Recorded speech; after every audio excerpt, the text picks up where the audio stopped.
Good evening, everyone, and welcome to Talk with the Titans, live from London, UK, all the way to the US of A and worldwide.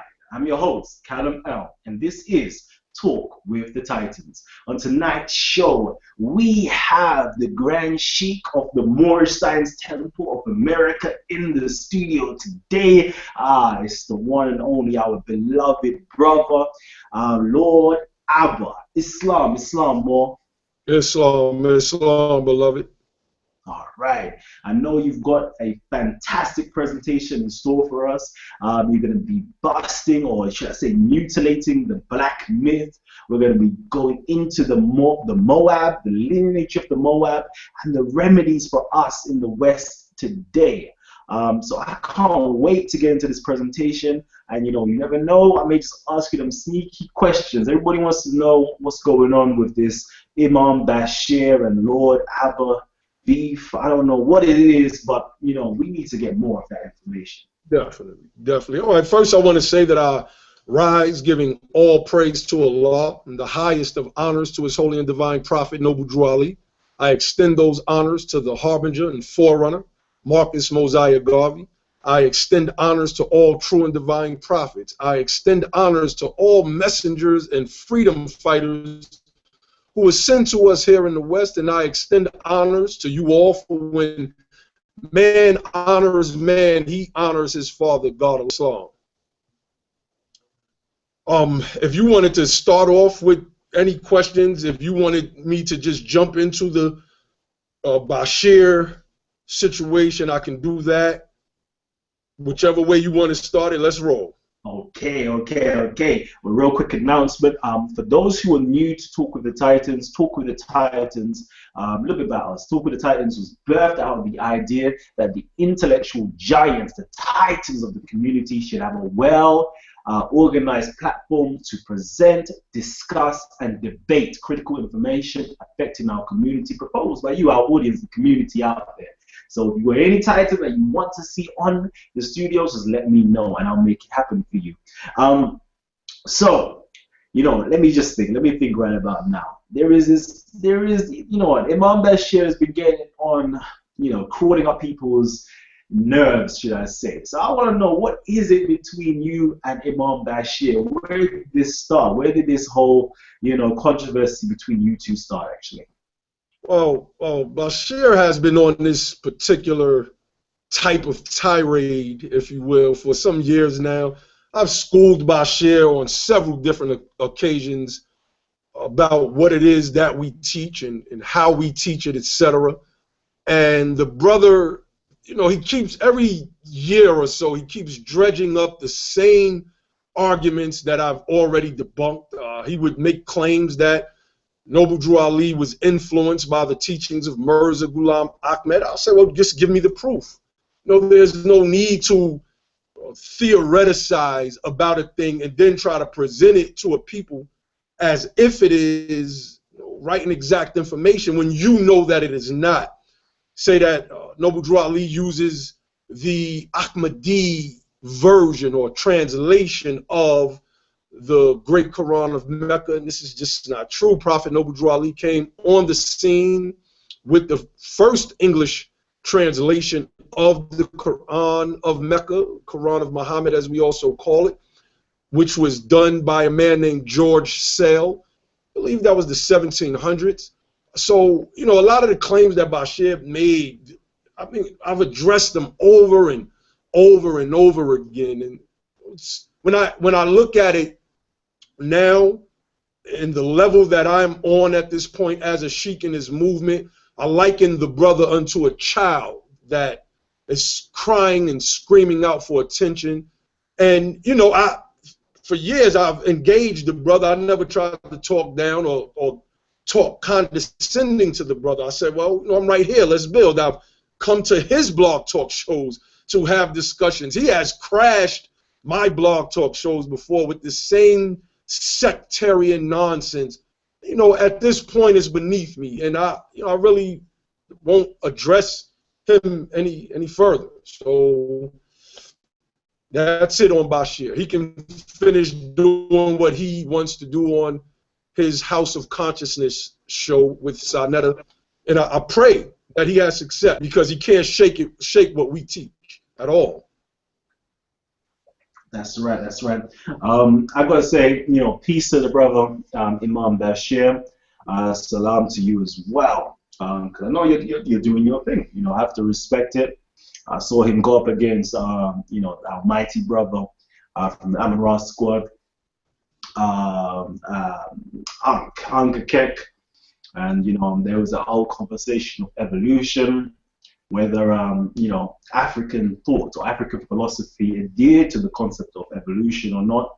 And I know on the Talk with the Titans Facebook page, there was always a big debate going on whether Muslims or even our Hebrew brothers accept the concept of evolution. So I think that was a very powerful topic matter that was introduced. So salams to my brother. Now, for everybody out there who's actually watching the show, and we are live right now. We're live. Please hit that share button. Let everybody know that we're live right now. And let's get it started. Next week we've got a fantastic show lined up for you. Instead of being on the Wednesday, it's going to be on the Thursday. We have Dalian from Ancestral Voices. If you don't know about Ancestral Voices, you need to Google that afterwards. He's a documenter, filmmaker, and he's coming on in the studios next week. So pay attention to that. Sorry. I've got a cold, so bear with me. So yeah, my brother. I've got a few questions for you actually, because I'm quite intrigued with the Moorish paradigm, and I'm sure a lot of the brothers over here in the UK as well. It is something actually new to us. The great prophet Noble Drew Ali, rose in America. So we've never really fully got that Moorish doctrine over here, its philosophy, its thought, its teachings to the fullest extent. So I would like to know, how long have you been a member of the Moorish Science Temple, and what drew you to Noble Drew Ali? Well, I've been a member since 2008. I proclaimed at Temple 19 in Atlanta, Georgia. From there, I went into a bunch of the sovereignty nonsense and got up with a bunch of nondescript scofflaw Moorish groups. And the reason why I got with these teachings was because I was born a 5%. I've always had this connection with my people. Some people are wired different. Some people are wired selfishly.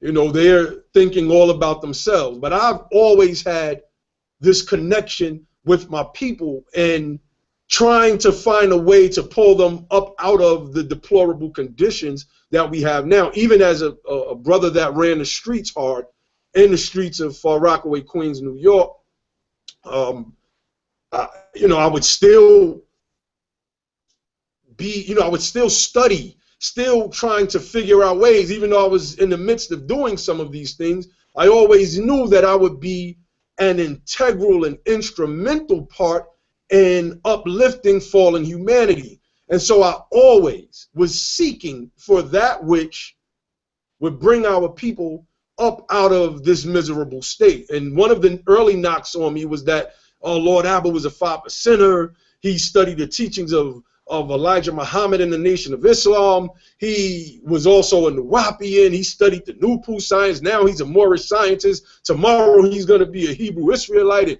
who knows what he's going to be. Well, our teachings teach us that the wise man doubts often and changes his mind, while the fool is obstinate. He doubts nothing and knows all things except his own ignorance. So what I sought to do was to find that which I knew would bring our people up out of this state. And so sampling every doctrine and also picking up key pieces along the way was what brought me here to Prophet Noble Drew Ali, whose teachings are so simple. We are looking for all of this complicated information. We have this hate for the European. And, you know, I could almost say rightfully so based on some of the things that has happened to us, but a lot of this information, I mean, a lot of this this mistreatment, if you will, was brought on by ourselves for our own ignorance. This is why Allah raised the prophet from amongst us in the West to show us which way we need to go as a people. And the more people look into Prophet Noble Drew Ali's teachings, look into what he did, the more they will appreciate that. And that is what I was looking for. And I said, if the truth is not here, I'll go somewhere else and find what I'm looking for until I find that which will bring my people up out of this miserable state. And once I got in this Moorish science, I seen that everything that Prophet Noble Drew Ali brought was right and exact, more than any other teachings that I had studied. Everything was able to be backed up, with the exception of our flag being 10 or 50,000 years old and the name of Africa being anciently called the Mexim. Those are the only two things that I have not been able to figure out yet. But everything else that people scoffed at, people, your Amin Ra squad guys like Ankh, whom you mentioned earlier, they scoffed at these things at one point, the Sarasut and Setis, but now they have to bow to the information, and scholars like Wesley Muhammad has even bigged up some of the teachings. He made a comment on one of the notes that I did on the Moabites a few years ago. And, you know, when he made that comment, I felt that I had arrived because I respect Dr. Wesley Muhammad as a scholar of Islamic history. So, you know, we have these things now, and it's time for us to move forward. And that's why I am in the Moorish Science Temple of America. The teachings are irrefutable. They're irrefutable. And I've, on shows like this, to take questions. I've been on blog talk radio shows. I have my own radio shows. I've always opened myself up for questioning. I never ran, never ducked, never dodged anybody. Yeah. And talking about your radio show, if anybody wanted to find more information about you, in terms of your radio show and in terms of your works, because I don't know if anybody knows this, but you are quite a very you are a scholar, and I use that word proudly towards you. I don't call myself that. You know, my people, they call me that. I don't think I'm quite there yet, but you know, thank you, honor. Indeed, I read your work, and I have to say, indeed, you are a scholar. You know, I've gone through the references, I've seen it, it backs up 100% weight. There's only a few, you know, members in the conscious community who are actually, you know, visible, that I can actually label as a scholar. You know, you, Asar Imhotep, Wesley Muhammad, and I'm talking about the, let's say, you know, the now generation. You know, these people here, I would say, definitely are scholars. The information is credible and can be backed up and is traceable. You may not agree with it, but at least you can see where the thought arose from. Let me just say real quick, because you mentioned Asar Imhotep. I am preparing a rebuttal to the claim that he made about black and the, what was it, the Bantu and all of these different things. I mean, just real easy, real light work, but I'm taking my time and making sure that it gets done right. Indeed. Okay, can't wait for that then. You know, this is what I love. I love, you know, I love the scholarly work that is going on. You know, there's Asar Imhotep, Wesley Muhammad, and you yourself. So that would be a real interesting mix to see everybody coming together and presenting their disagreements and possibly agreements in a very educational, edifying format. So that is, you know, I can't wait to see that, to say the least. You know, one last thing actually, I want to know, who are your greatest influences? You know, a lot of times we kind of, you know, shy away from these things in terms of, you know, people are usually very visible and we just think it's themselves that have made themselves so great. But, you know, at the same time, they're there standing on the shoulders of giants. So I would like to know, who are your giants? Who are your titans? Well, of course. Yeah, I'm going to start with Prophet Noble Drew Ali, number one. Number one, because the information, it just backs up 100%. Elijah Muhammad, the programs that he implemented for our people, the disciplinary program, that is the Fruit of Islam, the MGT, the GCC. You look at people like Malcolm X, I think he was possibly one of the most honorable men ever sent to us. Khalid Muhammad, Dr. York, Dr. Malachi York, you know, all of our giants, and really, you all are my greatest influence at this point, because I see that once we get on the same track, Prophet Noble Drew Ali said something so profound. You think about all of the quotes from all of the great leaders that we had. And this is me personally, and maybe it's my own bias, but what he said in this regard was so profound. He said, I cannot save you. Nobody can save you. But if I can just get you to thinking, you will save yourselves. So when I look at all of us, I see thinking people. I see thinkers. And I said, if we can train our thought, we can win this psychological war very, very easily. Very easily. But, you know, you have some people that I call them parrots for polemicists. You know, they are against Islam. No matter how much contemporaneous documentation a brother like Wesley Muhammad shows, you'll have somebody say, oh, there's no such thing as black Arabs, quote unquote. Okay, whatever. Whatever. We're going to stick to our biases and forget the fact that the historical information is right here just to push our Afrocentrism. You know, it gets corny. And so that also influences us to go harder, push harder. Indeed, indeed. All right. I'm fired up. I'm fired up. Everybody else out there, if you're fired up, if you're loving the information that you're hearing so far, please give us a big thumbs up. Let us know you like the information. If you've got any questions or comments for our brother, please leave it in the comments section down below. We would love to hear what you have to say. You know, our brother has, you know, is here to destroy, to mutilate, to manhandle, to mangle the myth of the blacks, the black myth. So, you know, Lord Abba, you know, a lot of times we hear the word Moor and blacks being thrown about. I would like to know, what exactly is a Moor and what exactly does the term black mean? Well, based on my research, I've noticed certain words, certain names that connect to us have no traceable etymology. Moor is one of Cush, Hittite. Most of these words have no true traceable etymology. And Al-Andalus or Andalusia, the name that the Moors gave Spain, for instance, the scholars cannot agree on what this term actually means. And so some have guessed it to mean Atlantis. Others have guessed, I can't remember what off the top of that. I have all of this stuff in my notes. Most of these words have no traceable etymology. But when we are weighing the evidence, when we are using preponderance, and I did a note called "The Moors Came from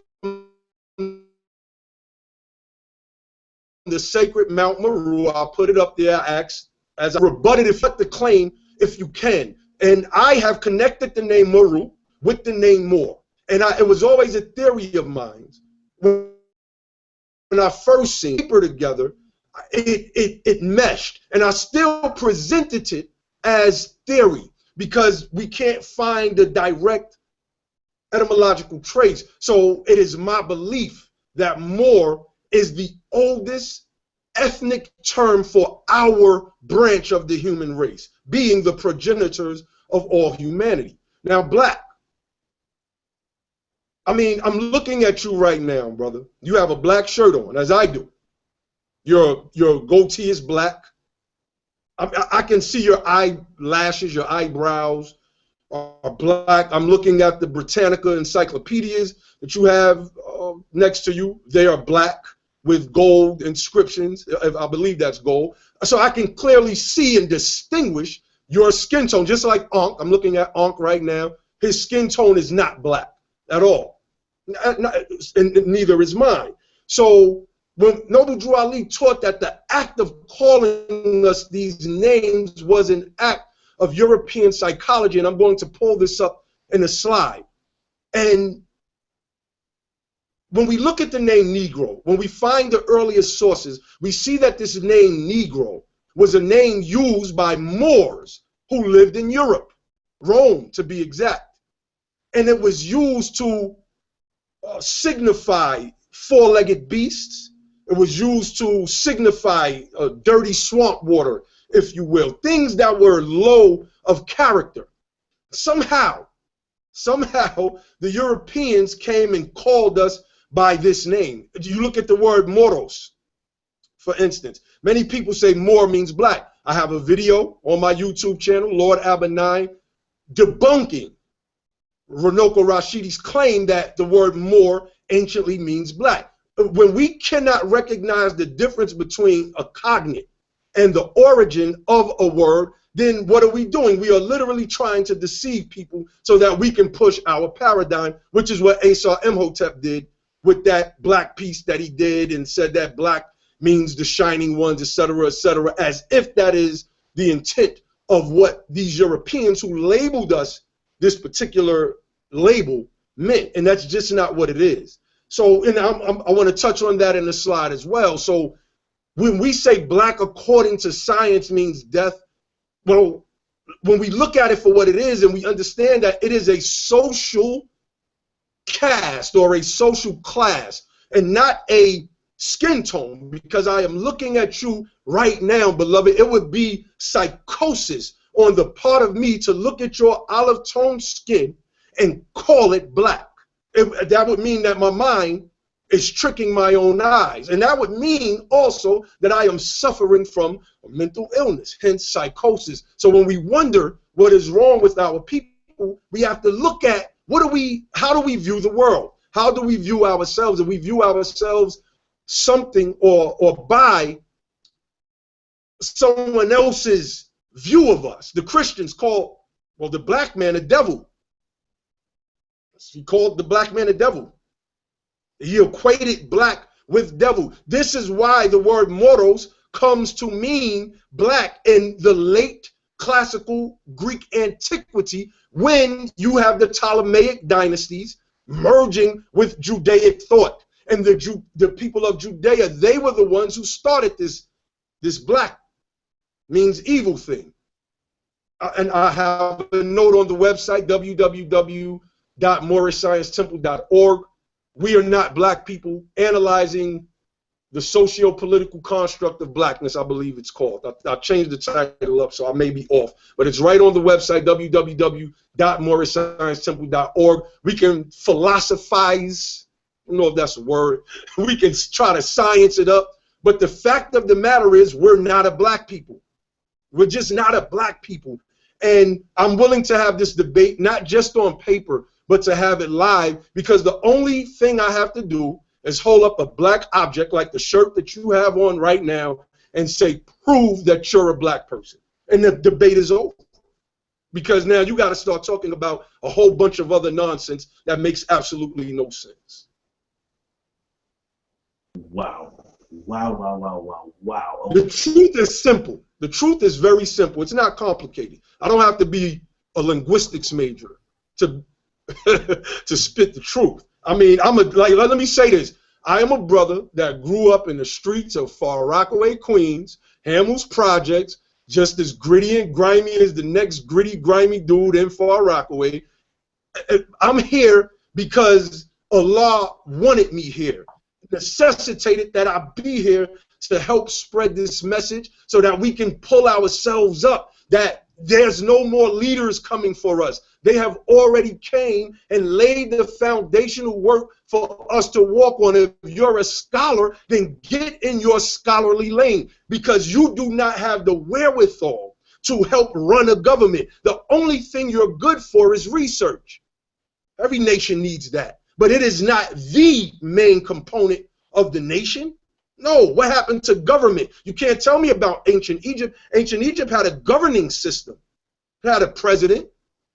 It had its legislative body. It had all of these things that we see in the United States of America and most countries today. And if we're saying that that is not important anymore, that scholarship and linguistics are the only thing that we should hang our hats on, then we'll die with a bunch of knowledge in our head, and the conditions of our people here and worldwide. This is not just an American issue, the quote-unquote Negro problem. It is a worldwide issue. It never gets resolved. So it is upon us. It is contingent upon us to get this job done.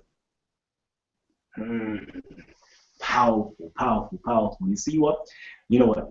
A lot of people don't actually know this, but Lord Abba, you know, is actually one of the impetus for this show to actually be on.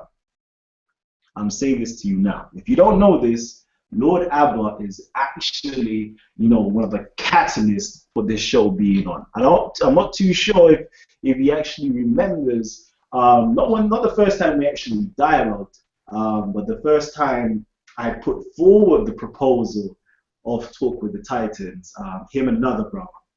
And I said that we should put on a show, and I would love for him to be, you know, the first one to kick it off.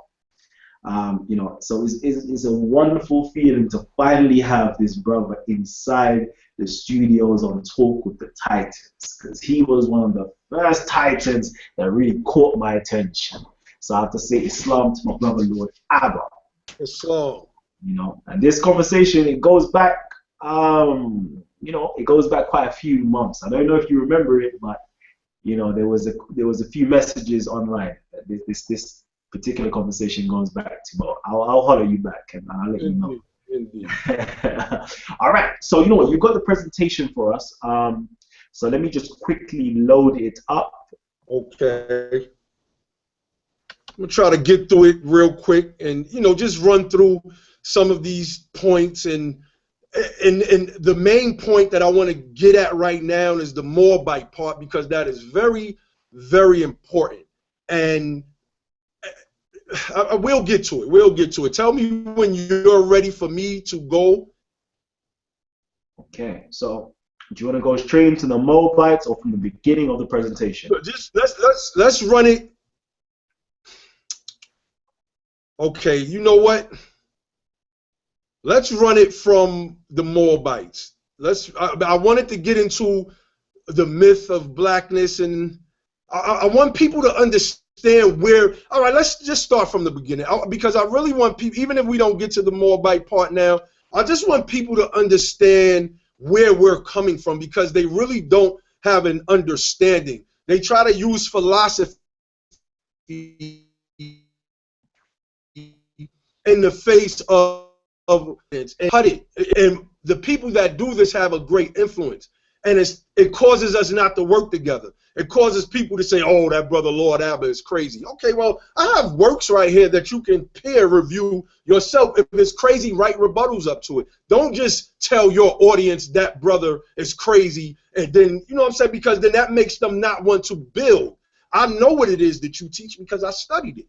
And I won't tell people that that brother is just crazy. I'll say, yo, I tell people all of the time, you know, I got my weight up scholastically by doing battle with the Amin Ra squad. That's, you know, I give them props in that regard. I knew that what I had was right. It was my presentation that was flawed, and people like knew that. He knew how to exploit that. Like, man, because we would have our conversations on the back channel, and I would just simply show and prove. I would cite my sources, but when we got in the public, I did not know how to do presentations scholastically correctly, and they would exploit that and try to make me look like a fool, but not in this day and time. So, if you know, we can start from the top, if you will. Let me know when you're ready. All right, so I'm gonna just stick it onto my screen right now. Hopefully everybody can see that. So it should be presenting right now. And I'm going to make it bigger for you. Hopefully Can you see it? Is it big on your screen? Yes. Okay. Definitely, definitely. Now, if you could leave that picture up right there for a moment. Just, we see if a person was black, like this doesn't take no real in-depth scholarism right here. You're looking at it. If a person was black and a person was white, this is how they would look. If this black person had a baby by a woman of the quote-unquote white race, their baby would be gray. We learned this stuff in the first grade, that when you mix black and, like, let's just be real with each other here. This is what we call observational empirical data. This is how a black man would look. This is how a white man would look. Simple. If I'm wrong, the floor is whoever's after I say what I have to say. We could go to the next slide. Okay. Black, according to science, means death. When a thing dies, it decomposes. It decomposes. And in alchemy, this is called negrido. It's blackness. It's putrefaction or decomposition. And just, you know, again, going back to the observational point, it's not a deep science. When a thing dies, it begins to putrefact or decompose, and it starts this process of breaking down, and it becomes black. So black, according to science, means death. And when you have black as a second-class status in these United States of America, well, what happened? We are dead politically.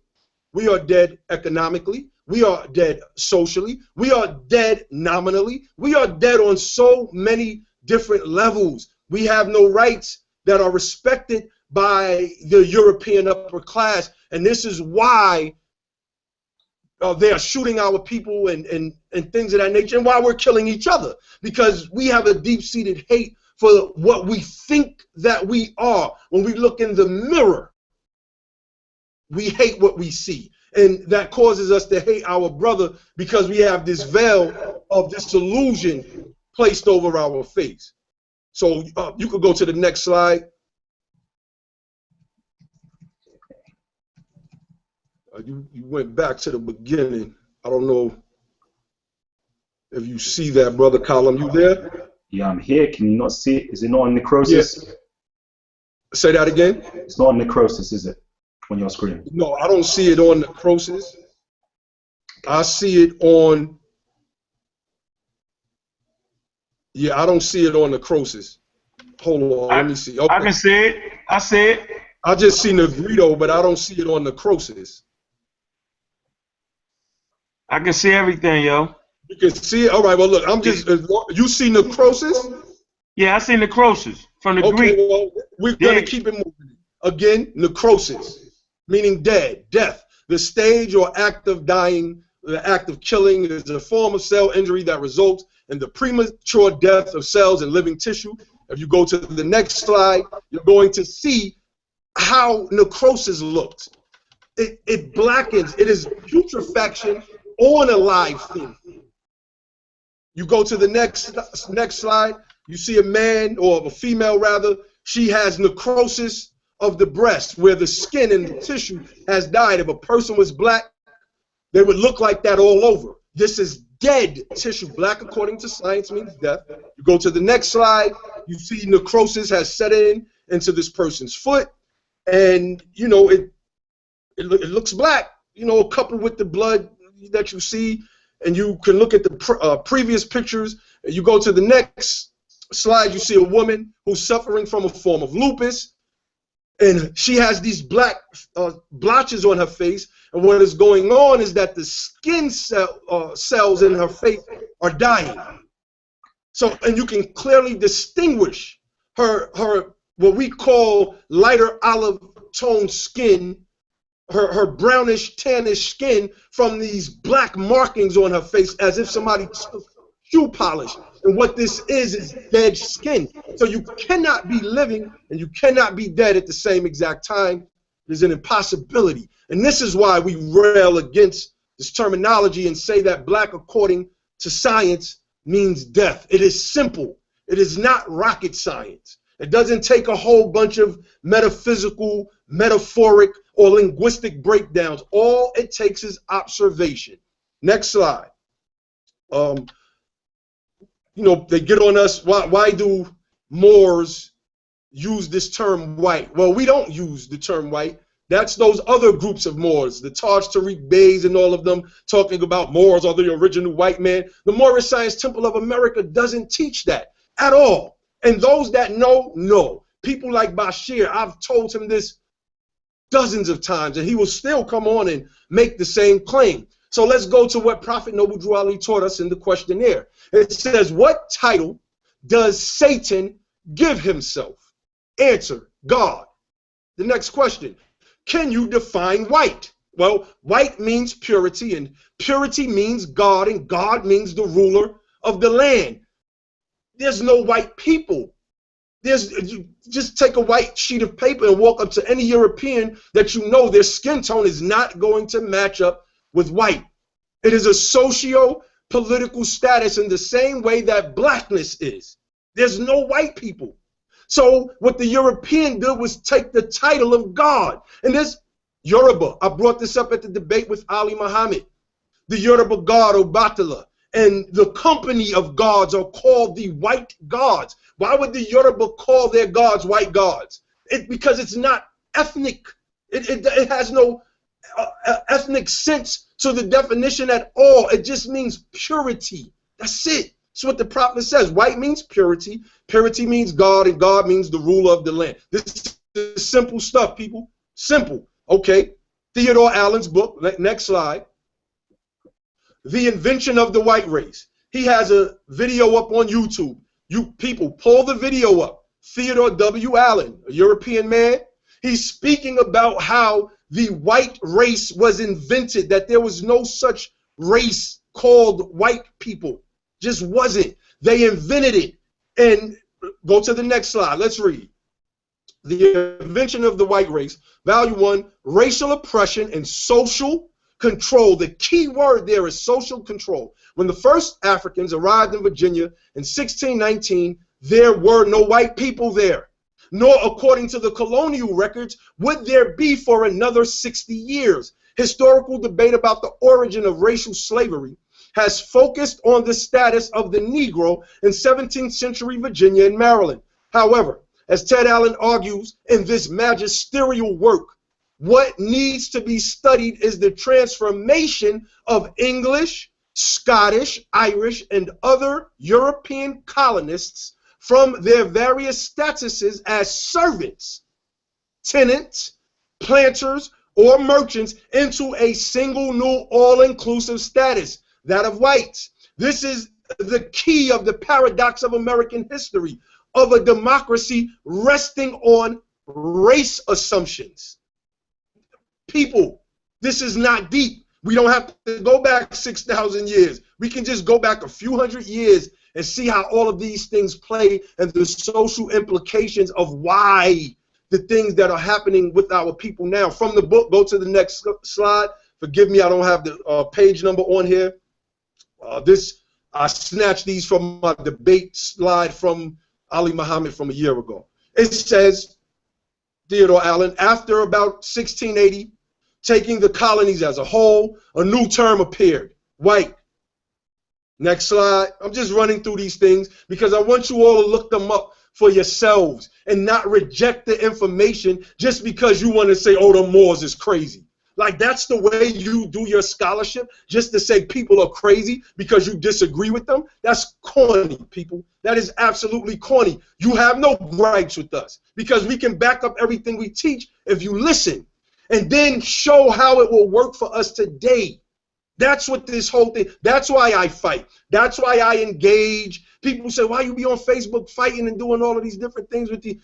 I'm just trying to spark a dialogue and keep the dialogue going. Yeah, we have a lot of work to do, but if I can get the intellectuals to start thinking, if I can build with my intellectuals, we can get this thing turned around in 1 year. But they're so biased, they're parrots for polemicists and don't realize it. And when they do realize it, they go right back into the public and lie to themselves. Okay, Theodore Allen goes on to state, during my own study of page after page of Virginia County records, reel after reel of microfilm prepared by the Virginia Colonial Records Project, and after 17th century sources, I have found no instance of the official use of the word white as a token of status before its appearance in a Virginia law passed in 1691 referring to English or other white women. Simple. This is research, people, that we can all undertake. We don't have to just stick to our guns and say, okay, I'm going to stick to linguistics. Okay, I'm going to stick to Medu Neter. Okay, I'm going to stick to ancient Arabia. Okay, I'm going to stick to Yoruba. Okay, no, this affects us right now. Why did these people call themselves white?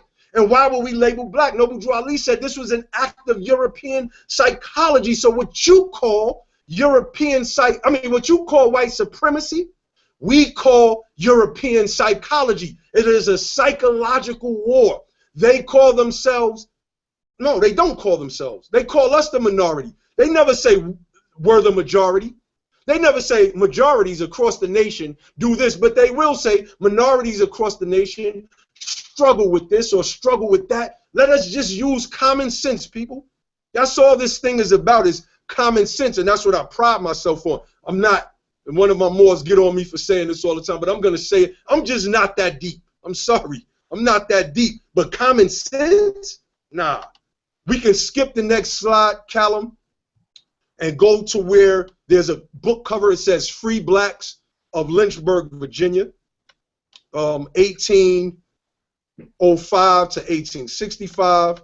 And then right after that, we can go to the next slide so I can read, where it states, another important concern is that those people labeled as black or colored in the documentary record were often as much Indian or European as African and may not have had any African ancestry at all. Just the sources are here on your screen. Theodore Allen's book was the last source that I read. Here's another one. Free Blacks of Lynchburg, Virginia. We like to cross-reference our sources, right? Oh, okay. Vet the sources, vet the information. Why we can't pull together and look at the records of Virginia, look at the records of South Carolina, of Georgia, North Carolina, where we also find Moors at. Next slide. You see the man on the screen, Mustafa Hefni. Know how many of you familiar with his story? Came from Egypt, I believe, in 1994. He tried to get a small business loan in Detroit. They told him, sorry, sir, you can't just walk in from Africa claiming to be black. Like, what? You can go to the next slide, please. You'll see the brother still fighting. This article is from 2012. He's my Facebook friend now. He's still fighting to be classified as black. The Detroit immigrant fights to be classified as black. Why? Why is this man, which is, you look at Wesley Muhammad, look at Natural Tahuti, you look at one of Asar Imhotep's buddies, the Asar Wuju guy, whatever his name is this year, you look at Sarah Sutaseti, you look at these light-skinned brothers, and we know that they're our brothers. We know that. We look at them, we see their features. Kalam, you're a few shades darker than those brothers. You're about as dark as this brother that I'm looking at on the screen. But they told him he's not black. They said, sorry, sir, according to our records, you are classified as white because you came in from Egypt, which is a part of North Africa. Go to the next slide. Federal Directive 15, racial classifications. Federal racial classifications. And they tell you, you can punch this stuff up, that these classifications should not be interpreted as being scientific or anthropological in nature. And they say for white, any people who have origins in the original peoples of Europe, North Africa, and the Middle East. I forgot to add the definitions into my slide, forgive me, but you are all sitting here. You can all Google Federal Directive 15 and read these things for yourself. And it is a head scratcher because the original peoples of Europe, some say the Grimaldi man, whatever, no, it doesn't matter what you call them, were Moors. The original people of the Middle East, as people like Dr. Wesley Muhammad, Sister Dana Marnichi, anthropologist slash archaeologist slash scholar, worked with Zahi Hawass, worked with Sheikh Anta Diop, etc., Martin Bernal, etc., etc. They've documented these things, that the original people of the Middle East were Moorish people, or what some of you falsely call black people. Like, we can't skip past this point. So if it says these classifications should not be interpreted as being scientific or anthropological in nature, then the next logical question becomes, what are they using to determine racial classifications? If it is not based on science, and if it is not based on anthropology, what are they using? They are using social, class, caste constructs, where there's a hierarchy, where white is at the top and black is at the bottom. This is why Prophet Noble Drew Ali stressed nationality and said, you are not Negroes, blacks, and colors. According to all true and divine records, there are no Negroes, blacks, and colors attached to the human family of nations. This is a social class. Simple. This is simple information here. Okay? Now we start getting to the meat of some of this. I wanted to go into the laws of King George, but I have my slide mixed up. Okay, let's read from this source. Henry Copey, History of the Conquest of Spain by the Arab Moors. It says, when the Moors were driven out, thousands took refuge in the south of France, who, abhorring the Roman Catholic persecutions, became Huguenots. And that of these many immigrated at a later date to South Carolina. A few years ago, when I first got into this Moorish information, I asked my mother, being that she was born in South Carolina, has she ever heard about the Moors growing up down south? She said, that's interesting. Bessie, who's her mother, my grandmother, may Allah bless her soul, said that we were Moors from South Carolina. This is what my mother told me. She said, I never paid any attention to that. I was a little girl, 12 years old. She said, I thought it was another last name of ours. Of course, this intrigues me even further. So when I find a source like this that says that the Moors fled France after converting to flee persecution from the Christians and then went to South Carolina, well, okay. Go to the next slide, please. This is from a book, Bridge to Light by Kathleen Ange, published 2007, page 269. In 1539, the first ever land crossing of the U.S. was completed by Azan Mori, a Muslim Berber. In 1654, English explorers reported a colony of bearded people in North Carolina who called themselves Moor, called themselves that, and dropped to their knees to pray while working silver smelting operations. In 1670, Turks and Moors were excluded from slavery by the Virginia National Assembly, etc., etc. You know, I could just keep, I have so many of these sources. Of course, we can't get through them all here. If you go to the next slide, this is from the Laws of Virginia, October 22nd, which happens to be my birthday. Year 1749 by King George II. If you go to the next slide, I have this portion blown up, section 9. And be it further enacted by the authority aforesaid that no Negro, mulatto, or Indian, although a Christian, or any Jew, Moor, Mohammedan, or other infidel shall at any time purchase any Christian service.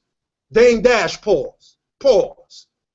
That no Negro, mulatto, or Indian, although a Christian. So what this piece of legislation is stating is that Negro, mulattoes, and Indians, according to the way they classified people, were Christians, or any Jew, Moor, Mohammedan, or other infidel. So that means the Jew, the Moor, the Mohammedan, who was not an adherent to Christianity, were called infidels. I mean, it's right here in our face. The Turks and Moors of South Carolina. There's a website, Free Turks and Moors of South Carolina. Look it up. Moors were also called Turks in the historical records in the United States of America. So when Prophet Noble Drew Ali is saying that the Islam, the Turks are the protectors of the creed and all of these different things, people confuse because all they see is racial. They're racist. They're just like the European. They're afraid to admit it. They are just reflections, and that's what they wanted. White hair, black hair, and there's a double-sided mirror, and there's a reflection of racism.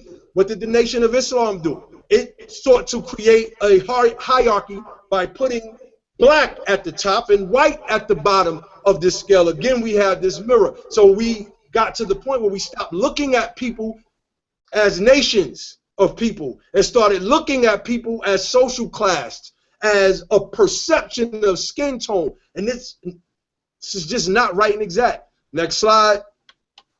Negro laws of South Carolina. We're still in South Carolina. We're still in the South. The status of the Negro, his rights and disabilities. Section 4, the term Negro is confined to slave Africans, the ancient Berbers, and their descendants. It does not embrace the free inhabitants of Africa, such as the Egyptians, Moors, or the Negro Asiatics, such as Lascars. Why? Why is the term Negro confined to slave Africans, ancient Berbers? This is 1848, I believe.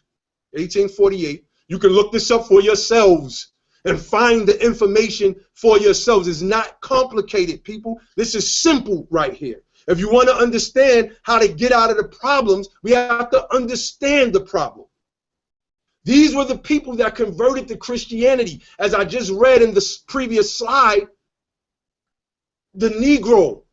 If Negro and Moor are the same people, then why are Negro and Moor separated? Negro is the Christian, but Moor is the Mohammedan.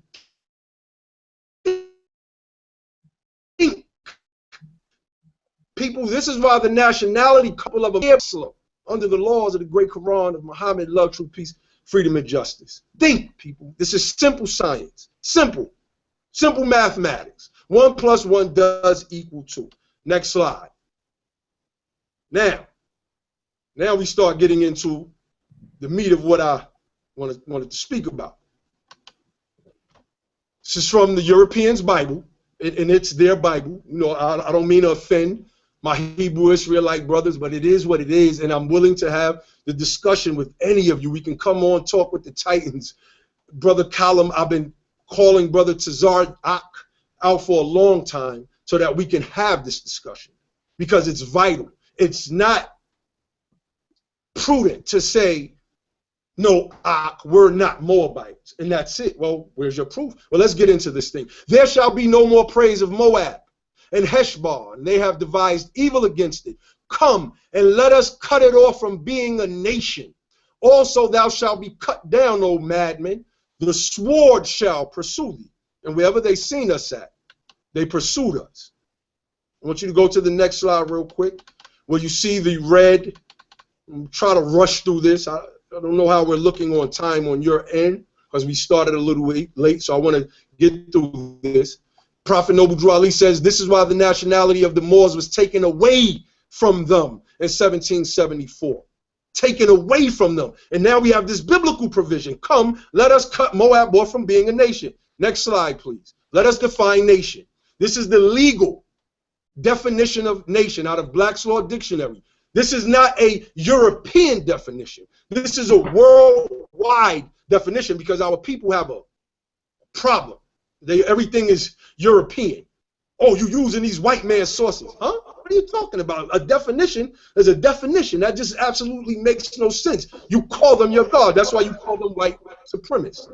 Nation, a people or aggregation of men existing in the form of an organized rural society, which is the Moorish Science Temple of America is, usually inhabiting a distinct portion of the earth, United States of America, speaking the same language, we all speak English here, using the same customs. Us Moors, we wear our fezzes, and we wear our suits, and sometimes we wear Muslim garb and Eastern garb, possessing historic continuity. We have these Moors. Prophet Noble Drew Ali teaches us that our people here, the Moorish Americans, are descendants of the ancient Moabites, whom inhabited the northwestern and southwestern shores of Africa. Something that my brother used to laugh at heartily. But we could show and prove now, my beloved brother. You know, it says, possessing historic continuity and distinguished from other like groups. We're here in the United States of America. We don't look like everybody else. We have dark skin. We have our woolly hair, etc. Living under the same government. Sovereignty, I'm going to skip down. In American constitutional law, the word state is applied to the several members of the American Union, while the word nation is applied to the whole body of the people embraced within the jurisdiction of the federal government. So they're giving you two definitions. They are giving you the universal definition, and then they are giving you the definition of how a nation is seen in American law. This is why Prophet Noble Drew Ali told us to get back into the fold of government, because we are not being represented as a nation of people. We are being represented basically as a stateless people. Even though that is not the case, you can make an argument in a sense by the way that we were treated, Jim Crow laws, etc., etc. Now, we get into the meat of this thing. And let me please, Kalam, let me know when we're on time or if you need to make an announcement, because I'm not looking at your screen right now. If you can go to the next slide. King Philip of Spain. Very interesting character. So I want to read here. And bear with me, people, because this is the crux of what we're dealing with. It says, okay, but considering the near affinity between the Moriscos, these are people that lived in Europe, that converted to Christianity but were still secretly practicing Islam. It says, but considering the near affinity between the Moriscos and the African Moors in respect of religion, manners, language, and descent, together with the alienation from the Spanish government, which the cruelties exercised against them by the Inquisition and their exclusion from all offices of trust, must have carried to the greatest height. It is not surprising that Philip's apprehensions were alarmed and that he thought it necessary to make provision against the danger which seemed to threaten him, meaning Moors becoming government officials. His first step was to strip the Moriscos of their arms. And for this purpose, he sent on different pretenses several regiments of Castilians to quarter among them, by whom a great quantity of arms of all kinds were seized. So the Moors were heavily armed. But as their suspicions were perpetually awake, they had penetrated his design and concealed a considerable quantity. So the Moors peeped the game. This discovery of Philip's disposition towards them served to alienate their affections more than ever from his government. So Philip was creating a rift. This is what the Christian and Muslim war was all about. It was always a race war. And most of you Afrocentrists do not even realize that you are on the side of the Christians. It goes on to speak about the Christian Inquisition. If you could go to the next slide, because this is what I really want to get to. It says, it speaks about these edicts and how Philip II sought, what can he do to stop these Moors, to stop any uprisings, to stop them from gaining political power, etc.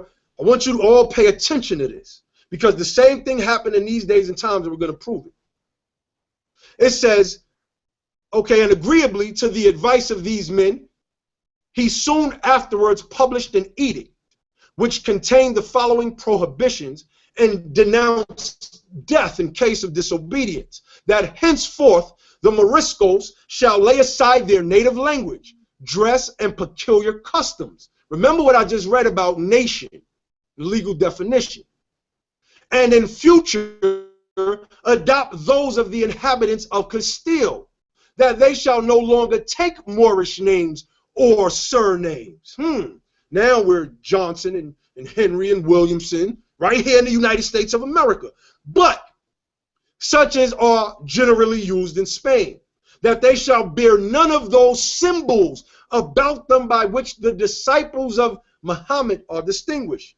The crescent moon and the star, which is an old Moabite motif or icon that dates back thousands of years, that they shall discontinue the use of their baths, which shall be immediately destroyed. Stopped us from being clean. Now today they call us dirty, took our baths from us, and continue this system here. That their women shall not as hitherto appear in veils, that no person shall marry without a dispensation from the ordinary. Even today we have to get marriage licenses. That none shall remove from one place to another without permission. You couldn't even go from one portion of this particular dominion to the next without permission. Sounds familiar? And that they shall on no occasion wear arms or keep them in their possessions. So he disarmed them. Okay, go to the next slide, please. This is January 1639, Act 10 of the Jamestown Statutes. And this act was created to make a legal distinction between quote-unquote white and black men. It states, and please look this up, the sources are right here on the screen so that you can know there's no jive here. There's no trying to fit a square peg in a round hole. We are not those Moors that you were used to dealing with back in the days. You know, the Alims and the Ali Muhammads, etc. I got to call their names. I have to. I'm just real like that. All persons except Negroes to be provided with arms and ammunition or be fined at pleasure of the governor and council. Let me read that again. All persons except Negroes to be provided with arms and ammunition or be fined at pleasure of the governor and council. This is 1639. It is one of the earliest acts known in the United States of America for the disarming of our people, the same Christian people, Europeans. They're in office today, people, and you don't understand that Islam represents your ancient religion, your ancient system. It was founded by our people. Dr. Wesley Muhammad, Sister Dana Manichi, Tariq Berry, all of these great scholars have proven this already. It is a battle of politics. And again, my Afrocentrists, you are on the Christian side, whether you know it or not. And we can have a debate about that, and I'll prove it to you, point for point, using what I'm using right now, actual documentation. You could go to the next slide and then skip that one, because the fear was the same that there was going to be an uprising, that so-called black people represented the devil, and this was a Christian thing, etc., etc. So we should be looking at a book cover that says Kalam Magnus Saga 2. This is the accounts of Charlemagne. Look these things up. I just want to read. Now, we get into the bloodline aspect of this thing, because the key of denationalizing us was to remove the bloodline lineage that dates all the way back to the first people that ever walked this planet, whom I believe to be called the men of Moor, the people that came from the sacred mount. And this mountain is paramount in every paradisiacal myth, if I'm not mistaken, in the world. There's this mythical mountain, all of them, if I'm not mistaken. This is what the Eden of the Bible represents, this sacred place called Meru. Moor. Let me read. It says, the holy faith then flourished well and beautifully in Hispania for a long time, until ungodly Saracens and Moabites raged in warlike fashion with plunder and manslaughter against the aforesaid realm, burning towns, castles, etc., etc., and any man who would not deny his God. Of course, these are Christians telling the story. And you look, you see the reference number 15 to a footnote. And when we go down to 15, we see alternatives of the name Moabite. I hope my brother Ankh is looking at this, because we had a debate about Moabites and, you know, a cognate term, Moabitun, etc., etc. No, the real term is Moabites. And Moabitun or Moabite was just Moabite. And we see Moabites, Al-Moravit meaning the Moabites. Actual fact. Go to the next slide. We have more, you know, Christians he went to the land of the Moabites and the Hagarenes and carried out many massacres. From the other side of the sea, great troops of horsemen of the Arabs and the Moabites. Books, The World of El Cid, Chronicles of the Spanish Reconquest by Simon Barton, page 218, etc. Next slide.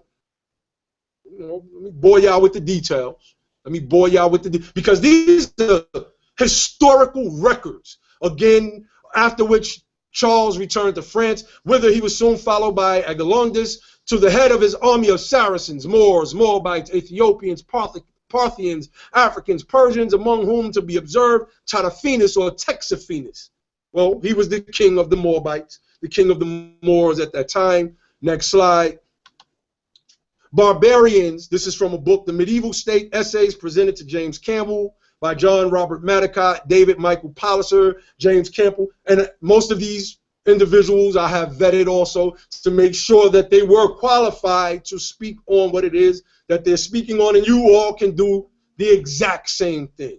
Nevertheless, they are translating or have translations of early Christian records. Barbarians was the term most frequently used by our author to designate the Muslims of southern Spain and the Maghreb. He used other terms too: Moors, pagans, Hagarenes, Ishmaelites, Chaldeans, Moabites, Amorites, and Saracens. Again, we can pause here.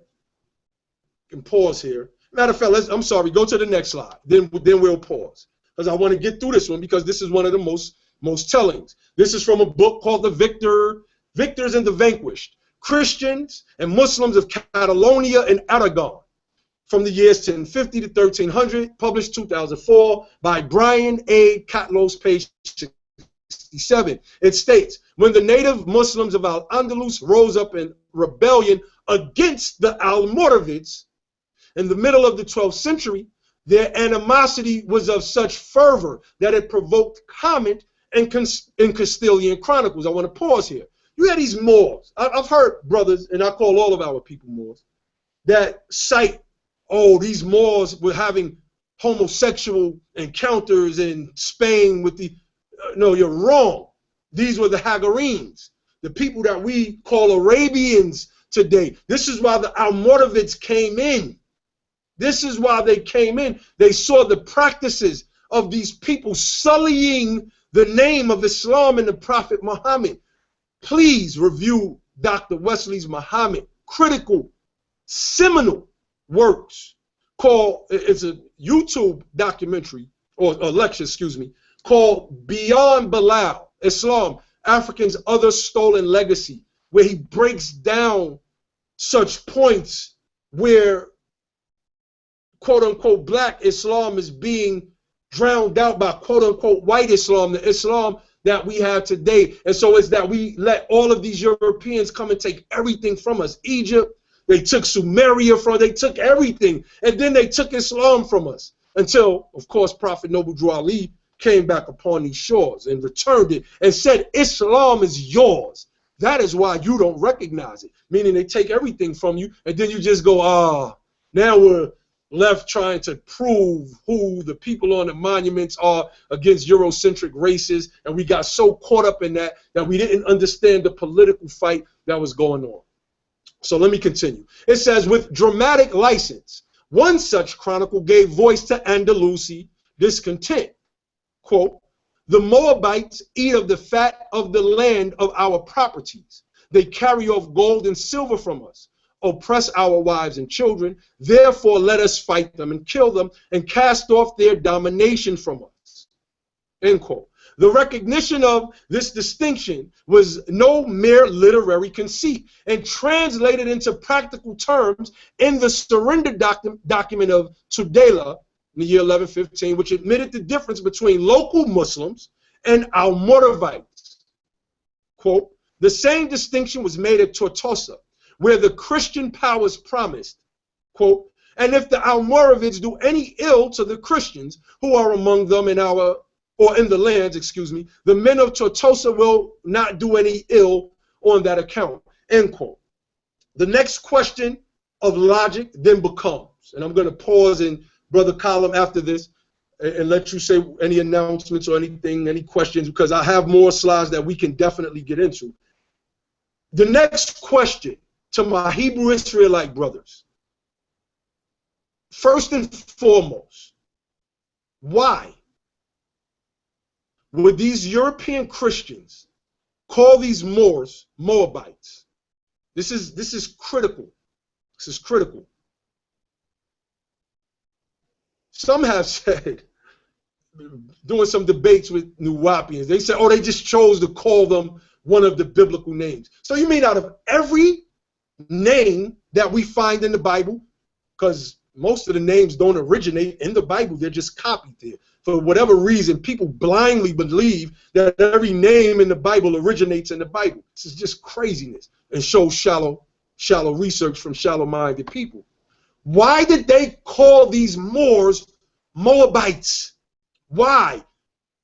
You now have to try to justify Moabite by saying that Moabites, because of an incestuous relationship between Lot and his two daughters, which is just absolutely absurd when you really look at it. Any thinking person that a daughter said to her sister, let us go trick our righteous man, because according to the King James translation that you uphold, it states that these sisters, oh, you paying attention to this? I know you're going to love this one. That these sisters couldn't find a man in all of the earth to come lie with them.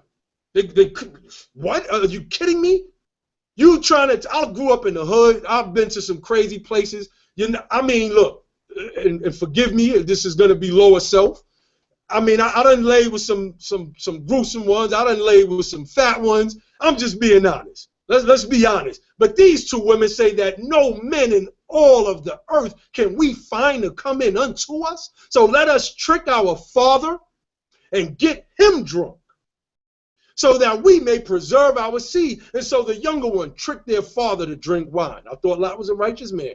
How could you be tricked into consuming large amounts of alcohol until he, what's the term they use? Get white girl wasted, pass out on his face, to the point that you get stimulated and your daughter sleeps with you. Then the very next night, I used to drink from the hood. I know that you get a hangover after you drink. How do you get up the very next night? How do you do it? How do you get up the very next day, don't have a hangover, then let the next daughter trick you into drinking heavily again the next night so that she can lay with you? And then two sons are born, Moab and Ben Ami, both names said to mean sons of my father. This is absolute absurd. And then you try to justify that by saying, oh, well, this is what produced the Chinese and Japanese people, because this is what produced Mongoloidism through Down syndrome. This is a scientific faux pas. And any studied person who is not blinded, who is not dogmatic or obstinate, they're going to look at that and say, well, that's wrong, beloved. That's just absolutely false. So now we have to come back to the question. Prophet Noble Drew Ali, the Moorish Americans are descendants of the ancient Moabites, whom inhabited the northwestern and southwestern shores of Africa. Moabite, Moab. The R is a silent phoneme. Based on my studies, the R represents a silent phoneme. This is why whenever you see the word Moab or Moab transliterated into English, you see that little apostrophe in there. You see it in there. Again, and I'll mail this PDF, email it to anybody who wants it. I believe Kalam was speaking about a link that he can try to upload so anybody can download it, etc. So you can look over the research that I have.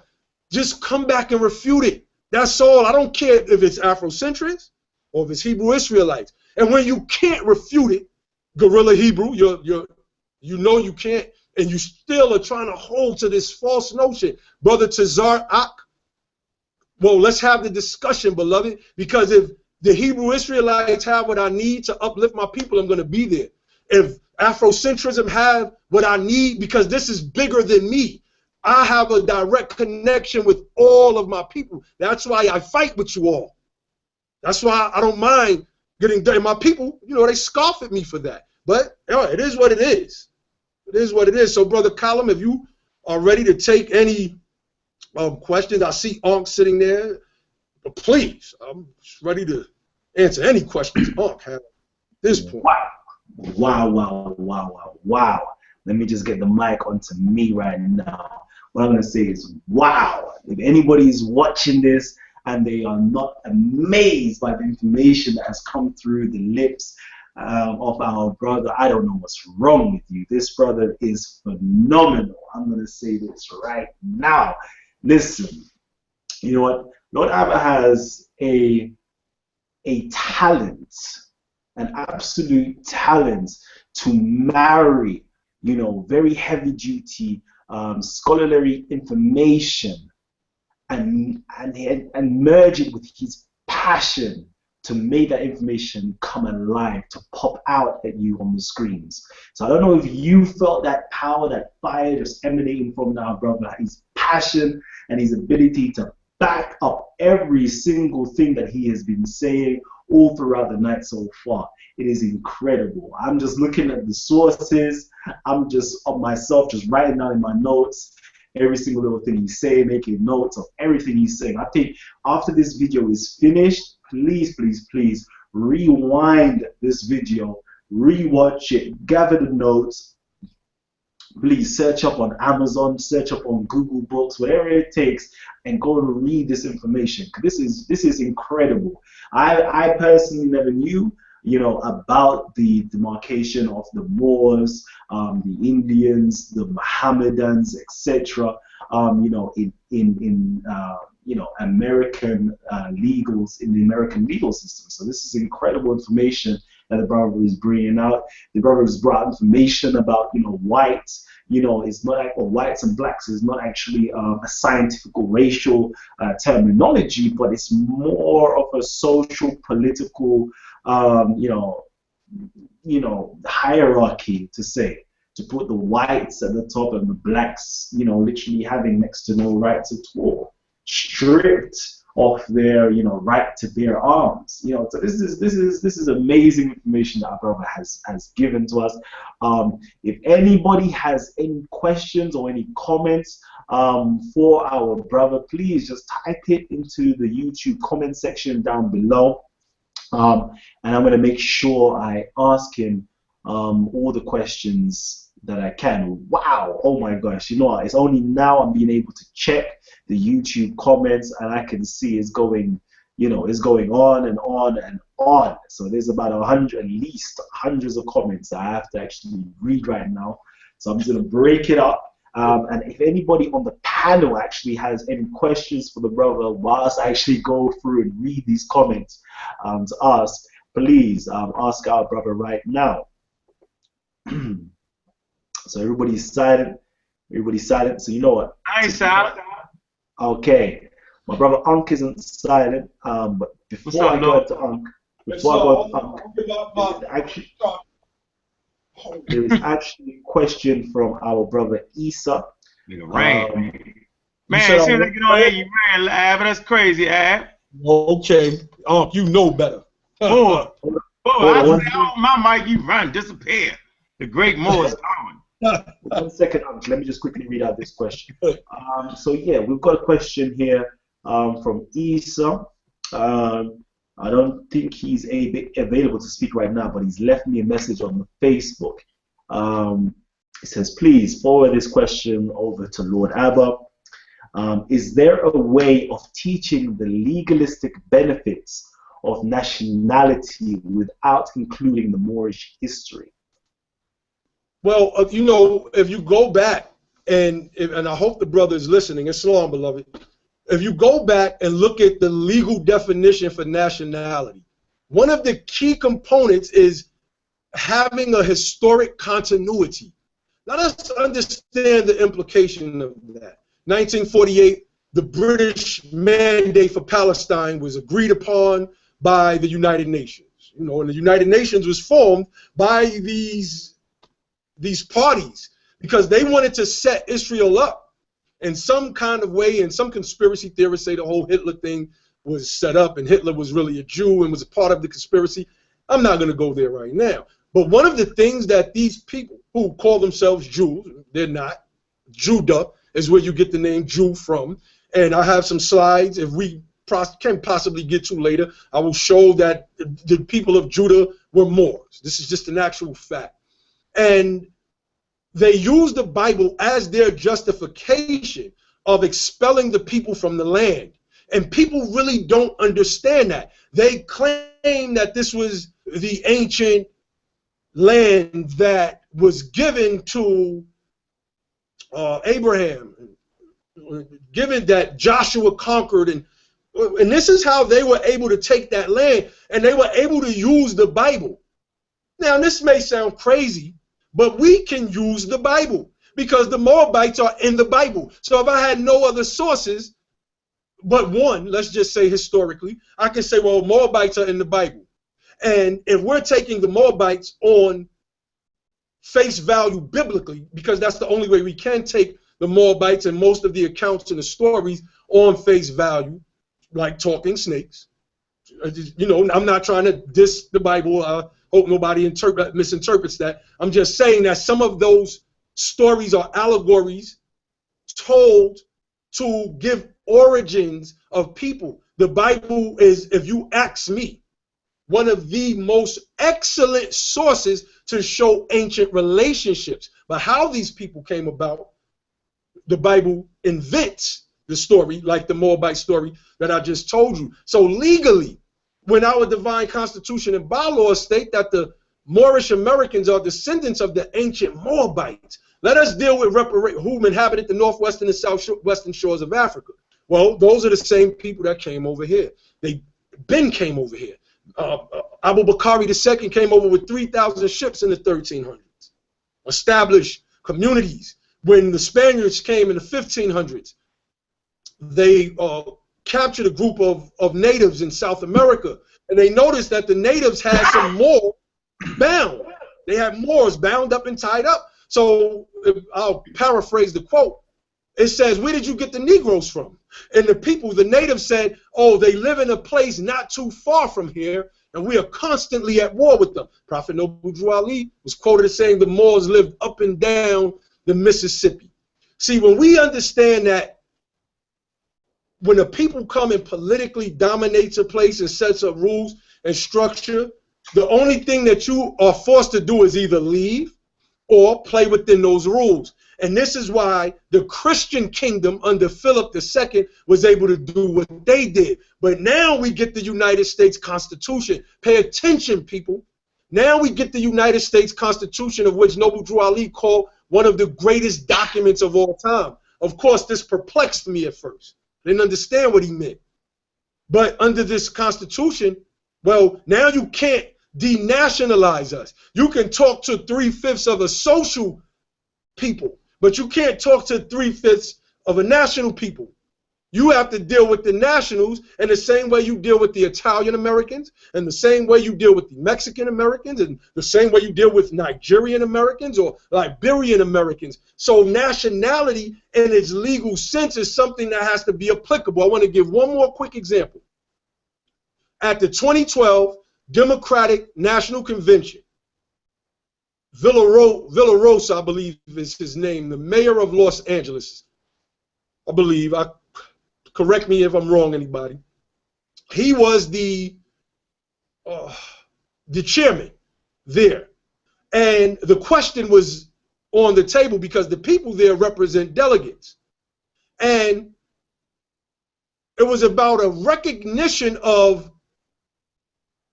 Israel's platform or something to that effect. So he said, I'm going to ask the question about Israel's platform, and everybody booed and said no. And then he asked 3 different times. This had never happened before. And what happened was when the camera spanned the audience, you seen people holding up signs that said Arab Americans. You seen a diversity in the crowd. You get a people that understand that these people do not even really belong in that land. So these people, these Arabic Americans, are voicing their political voice as a unit, as a dual society within this nation. And this is, if I can just have bills with you all more frequently, I believe that I can get you to see it for yourselves. I don't have to convince you when the information is right there in front of your faces. You can either accept or reject it. I'm just here to lead you to the source. That's it. Excellent, excellent. You know what? There's another question I'm going to ask in a little while, but I'm going to ask our audience members, our listening audience members, to please just hit the share button. Hit the share button. You know, you hit it right now if you want to. Just hit the share button, or even once it's finished, you know, let everybody know that our brother, our Titan, Lord Abba, one of our founding Titans, you know, has finally made his grand appearance on Talk with the Titans. Let everybody know, you know, this our brother was here on Talk with the Titans. All right. Good question, man. The code is kicking in. So yeah, my brother Uncle Keck, you want to ask a question? Yeah, I just want to know what is Lord Abba's position on the creation of mankind, of humankind, yo. Does he agree or disagree with evolution? Yes or no?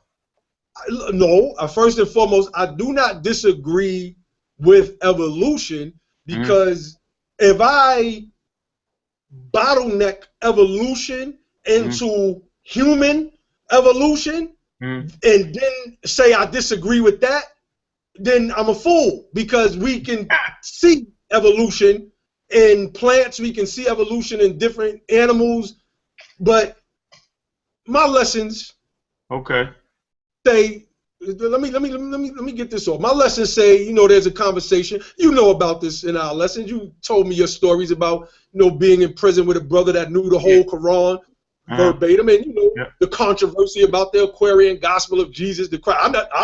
I'm not one of those Moors that deny that that's one of the sources, because I know where Levi got it from, and I know where Levi's source got it from. So I don't have to deny, because I understand what the prophet was doing, giving us ancient lessons. So it states, Prophet Jesus is having a conversation with a man named Barato Arabo, and they're building, and Barato Arabo is saying that man was once a bit of formless mass that evolved into a fish, and then a bird, and then something else, and then finally into man. And then Prophet Jesus says, Barato Arabo, who told you these things? Who told you that man was once a bird or beast or ape? Do you remember when you were a bird or a beast or ape? And Barato Arabo, he couldn't answer the question. He said, our priest told us this. And, you know, basically, I've been running with that since it was told to us by our priest. Prophet Jesus said, man knows nothing by being told. If man would know, he must be that which he knows. It would be in our DNA for us to remember if we were ape-like or monkey-like creatures. So I say, yes, I agree to evolution, and that this planet is 4.5 billion years old, as astrophysicists have estimated. Do I agree that humans evolved from ape-like beings? No, I totally reject that notion. Okay, all right. Just trying to figure out what side of the fence you was on. That's all.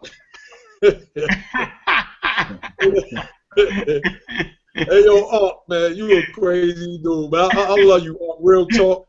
You know, and we have our differences, and we probably gonna keep having our differences. But when we finally met, you know, I gave you a big hug, and that's to show that no matter what, I appreciate you. You know, I talk to my peoples, I still say, man, Unc is crazy. Straight up. Get Unc out of here. I ain't trying to talk to no Unc. I want everybody to know, like, real talk. You know, I got an appreciation for you. I have an appreciation for Sanjetti. Me and Ish used to do battle. We was blocked for years. Me and Ish are super tight now. And y'all had me on the show one time, and I thought I went on there and did my job. You were sedate. You came back from an event, so you wasn't your usual crazy self. I said, oh, this is beautiful. Unc is calm. I respect you. Nah, I let you do your thing, yo. I let you do your thing. You was a guest. You was a guest. Definitely. So, you know, I give y'all honors. I always mention y'all, brother, Yeah, as one of the people, as the group that helped me sharpen my stance of how my presentation comes, you know, has come along. But your boy Asar Imhotep, oh, he's about to get this work. I just want to let you know that. He's about to get this work. With that black. Hey, you know, you're going to have to also deal with Netanyahu, though. He wrote a whole book, Blackness. You have to deal with him, too. The young brother. Netanyahu, yo. I'll send you his thing. Yeah, send me his link. You know, I like debunking myths. I love that. I love debunking myths. I love it. All right, man. I'm gonna let you keep rocking out, man. Keep doing your thing. You know, when the person want to be more, I always send them to you. I say go deal with Ab, yo. Honest, beloved, honest. As you know, I ain't dealing with that Moor booty stuff and all the rest. Nah, you ain't doing that. That's gonna leave you alone. Nah. Straight up, we deal with research on this end. Yeah, you ain't doing that. I got my hypotheses. Look, I got my hypotheses. I have my theories. And if you read any of my works today, you'll see I'll say this is my hypotheses. This is what I theoreticize. These are my opinions. You might not have seen that in some of the stuff a few years back because I was still learning. And we all grow. We all unfold. And this is what scholarship should be about. So I'll never look down on anybody the way people like Asar Imhotep and his buddy Wuju, Asar, whatever his name is, look down upon me, which is crazy. I come to them because I'm genuinely trying to learn, and they just on some other stuff. So it is what it is. So I'm going to put the pen to paper and then see if Asar Imhotep can refute it. Hey, but you know, that's Asar. That's how he do everybody, yo. You just got to know how to deal with Asar. I mean, you know, he's playing a role. That's his role on the squad. He's professorial. Huh? Indeed, he's professorial. He's professorial. You know, in my opening preface of my works, I said Asar Imhotep is likened unto a boxer. He's technical and crafty, and that's how he does his scholarship. Me, on the other hand, I am likened unto a swordsman. I said a swordsman will not stand in front of a boxer and try to box him. He's going to pull out his sword and get the slicing. And that's exactly what I'm going to do to Period. Period. Woo! Oh, man. I might need to hit him up and tell him, come on here. I'm going to hit him up. Let me see. Ask one of them tough questions. Quick announcement. For all of those who are in the UK, we have an African Liberation Day in Birmingham. Going over from the Sunday to the Monday. We have, you know, we've got some great scholars coming down from the USA into the UK. We've got Dr. Umar Johnson. Dr. Umar Johnson will be down for both days. And we've also got Professor James Smalls as well, who will be down. I'm talking about this Sunday and Monday. This Sunday and Monday, I believe it's the 24th and the 25th in Birmingham, the African Liberation Day. So if you can make it, you know, please do. I'm going to try to put a link down below where you can see the flyer. Actually, I'll try to post up the flyer in the Talk with the Titans group. So if you're not a member of Talk with the Titans group, please log on to the Facebook, join the Talk with the Titans group, and I'll post it up there as well. Hopefully, you know, I'll try to get you some exclusive interviews from that of Dr. Umar Johnson and, you know, the world-renowned Professor James Smalls as well. So if you've got any questions that you want me to ask these two individuals, please let me know as well in the comment section down below. They're going to be where you at? Where you say they're going to be at, Kalam? Yeah, they're in the UK. They're in Birmingham. We Smalls be rolling. Yeah. So let me quickly get to this. You know what? There is someone here is asking questions about, you know, us voting. Black people in general, should they be voting? Should they not be voting? I see that there is a lot of disenfranchised individuals, you know, both in the UK and in the USA, that don't quite feel a part of, you know, the system that they're in, don't quite feel a part of the UK, don't quite feel part of the USA, don't actually feel that they have a voice to even, you know, vote per se. So I want to know from your perspective, should blacks people in America and in the UK and indeed throughout wherever they are, should they be voting? Should they be voting full stop? Should they be electing certain members into their parliament or into their Congress? You know, should black people be voting? That's the question. Well, you know, the most primary example that we have to answer that question is Sister Marilyn Mosby, the Baltimore State's Attorney General, out there in Baltimore, State's Attorney. Had she not been elected by the constituents of her particular district and citywide, she would not be in the position to indict those 6 officers for the murder of that young brother, Freddie Gray.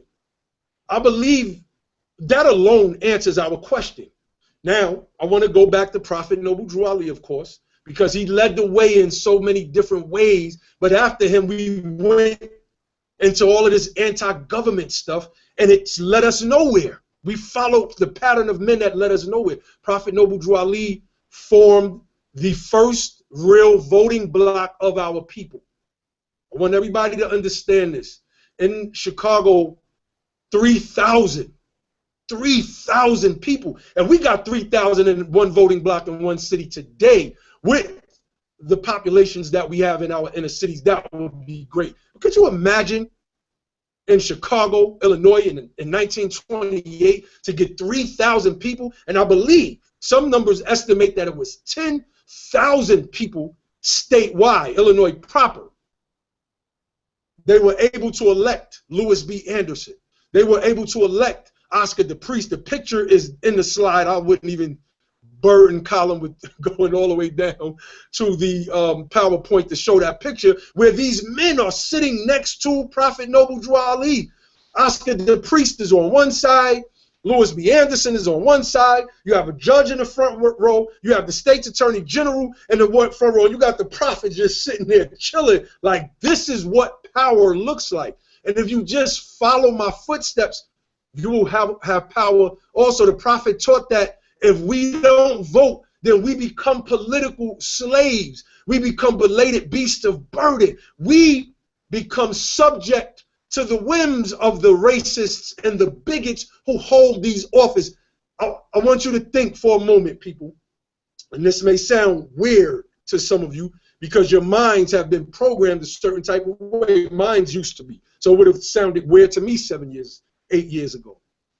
There is nothing wrong, and I'm speaking for America. I don't know exactly how it goes over there, Kalam. I would have to look into the political machinations of how they treat our people there to make a proper determination. But here, there's nothing wrong with the system.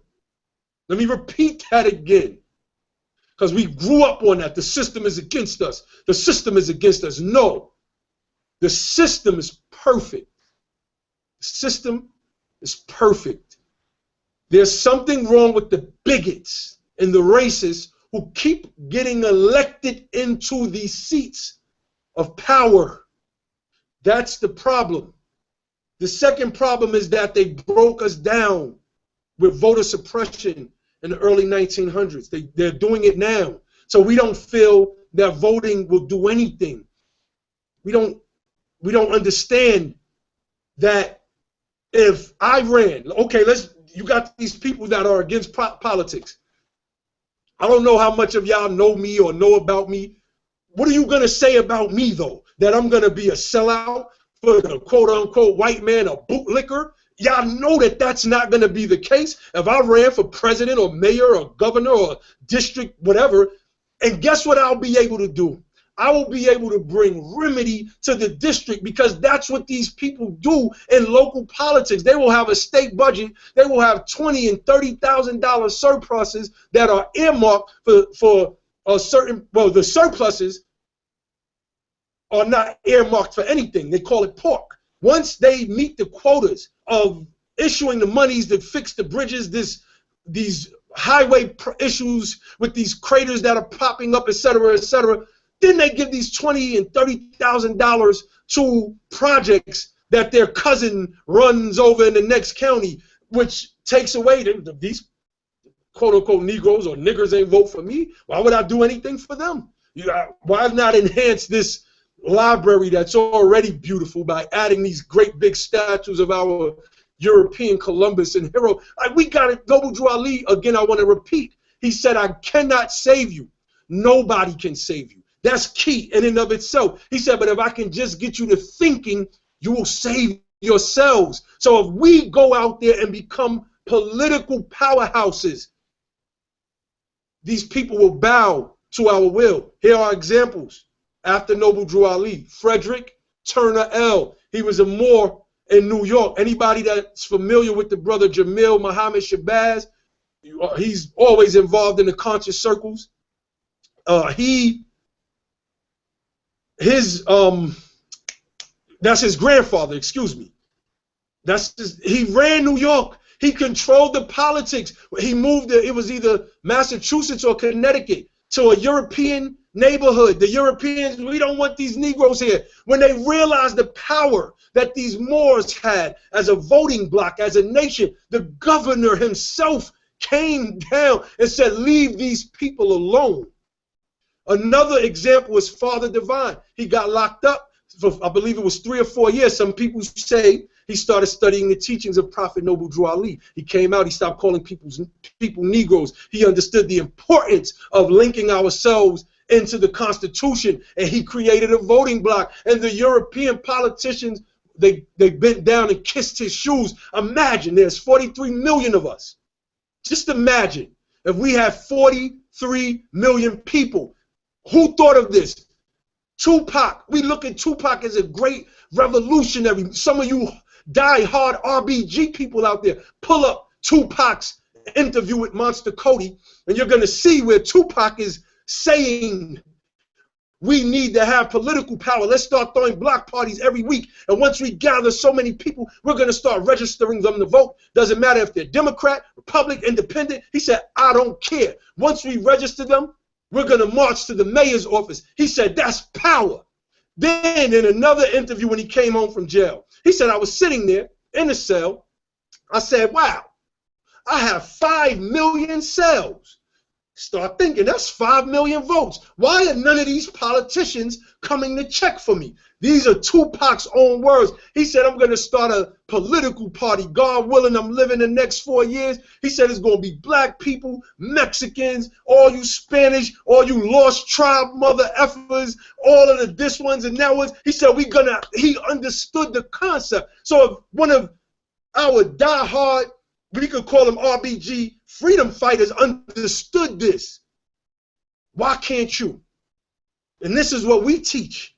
Without political power in this nation, you have no power. And if we're going to have power, we have to involve ourselves in the political system, because our scholars, they're dying with the information in their head, and the conditions of our people are getting worse.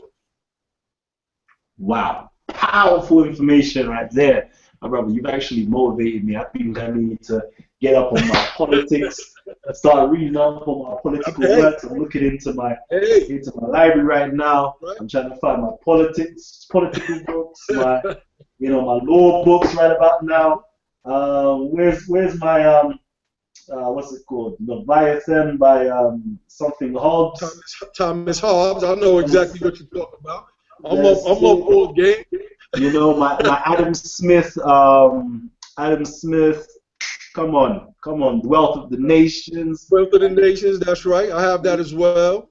Yeah, it's time that we gotta start thinking like kings and queens again. When we start thinking like kings and queens, well, a king's job is to rule, right? A king is a ruler. We can't just say we're rulers over our own home and we have crime going on outside of our doors. Let's think. I'm willing to build. I am willing to build with everybody. I want to build with you all and just show you. You can reject it later, but don't just reject me outright and say, I don't want to talk about none of that Moorish stuff. Yo, this is not just Moorish stuff. This is American stuff, and we're in America. And believe it or not, you're an American citizen, whether you like it or not. Your capacity as an American citizen is limited, and that's the problem. That's the problem. That is the problem. That's the problem. So, questions. You know, I love answering questions. This is my favorite part of everything I do, is answering questions. All right, so I'm going to go for one last question because we're running short of time Okay, at the moment. Quick re-announcement. We've got the brother Dalian, the filmmaker, director from Ancestral Voices, coming through into the studios. He done an excellent documentary. I'm pretty sure he's on his second documentary of the Ancestral Voices series, going into Africa and interviewing and actually seeing these indigenous practices, you know, taking place. Is phenomenal. If you haven't seen it before, you know, it is quite startling. If you're not used to seeing, you know, traditional African religions being practiced, it might be startling to you. But he's got tons of stories. He's a very inspirational brother. You know, I'm sure we've got my brother as well, Israel Doctrine. He should be passing through the studios. We've got some Moors passing through the studios as well. You know, next week Thursday is when Dahlia from Ancestral Voices is coming on. And the following Wednesday, I believe it's the Wednesday the 3rd, we've got the brother Irritated Genie passing through the studios as well. So if you haven't subscribed, you know, please do hit the subscribe button. I'm pretty sure it's either, where is it now? I believe it's down here right about now. It should be down here. Just hit the subscribe button, you know, and join us, because we've got tons of Titans passing through the studios continuously. And also check up our last shows. We've had shows with Shaka Athmos, Gorilla Hebrew, you know, the Amun Ra Squad, the Magi, Asar Imhotep. You know, the list continues. So please keep up to date with Talk with the Titans. We're currently trying to expand. So you're going to see a lot more interviews from our UK brothers over here, and also the American brothers that are being flown over into the UK as well. So you're going to get to see a lot of this. We're expanding a lot. We're buying new equipment. I'm actually going to start a Patreon page where if you want to help, you know, fund this and fund the enjoyment and see more things, you know, that we have to offer, please, you know, those donations will actually start to come in handy, because right about now, my laptop is about to die, and an Apple Mac would be quite nice to put on some new shows for you. Okay, give that to your brother. So far, the shows have been completely free, and I'll continue doing the shows for free. If anybody wants to donate any money to help us upgrade and bring you more information, more phenomenal brothers, we've got a trip planned out to Egypt. We've got a trip planned out to Israel.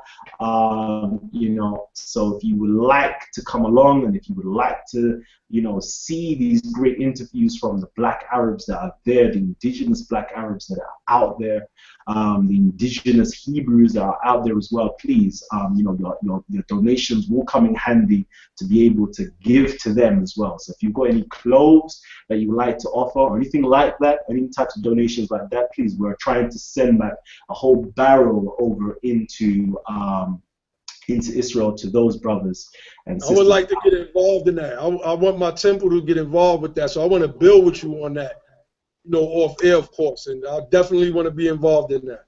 Definitely.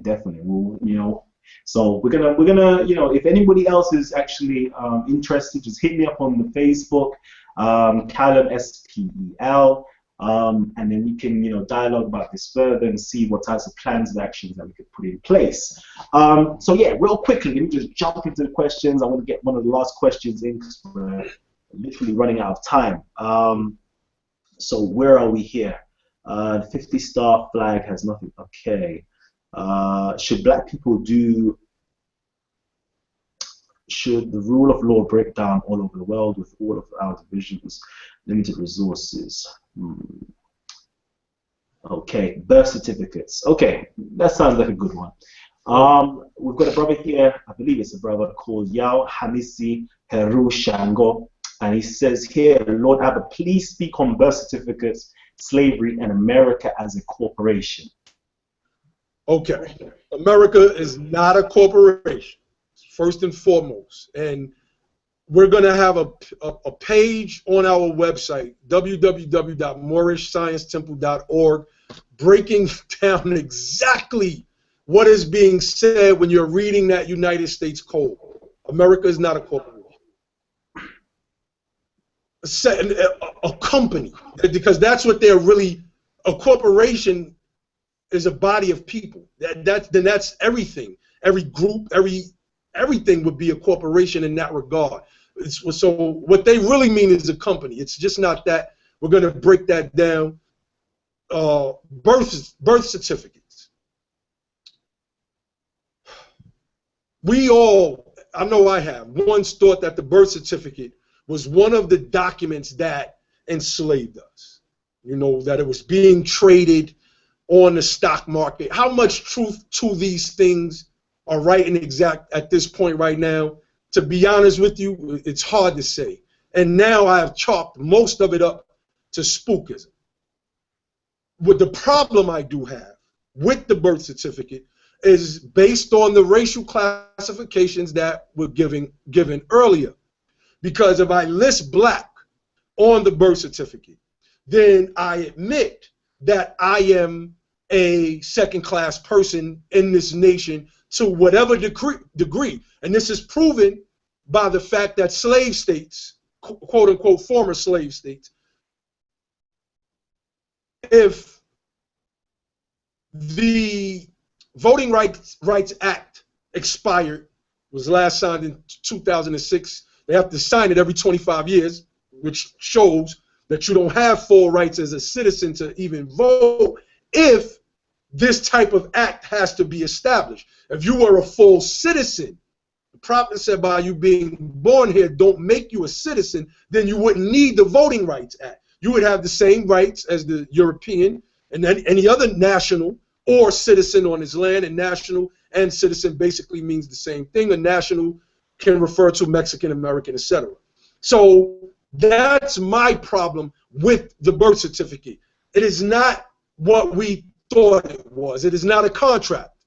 A contract is drawn up as an agreement between two parties. There are specifications. There are something being offered. There are do's and don'ts in the contract. Well, a birth certificate is an application. It's just like your driver's license. It's an application. That you look on a driver's license, it's not giving you any provisions or anything. It's just fill this out. Your name, your address, have you ever been convicted of a crime, or it's not saying it's not offering you anything. It's not an offer. It's just an application. And we have to get rid of this paperwork spookism from among our people because it is setting so many of us back. We are putting more emphasis into studying this stuff than studying how we get out of the situation by banding together as one political unit. That is the key.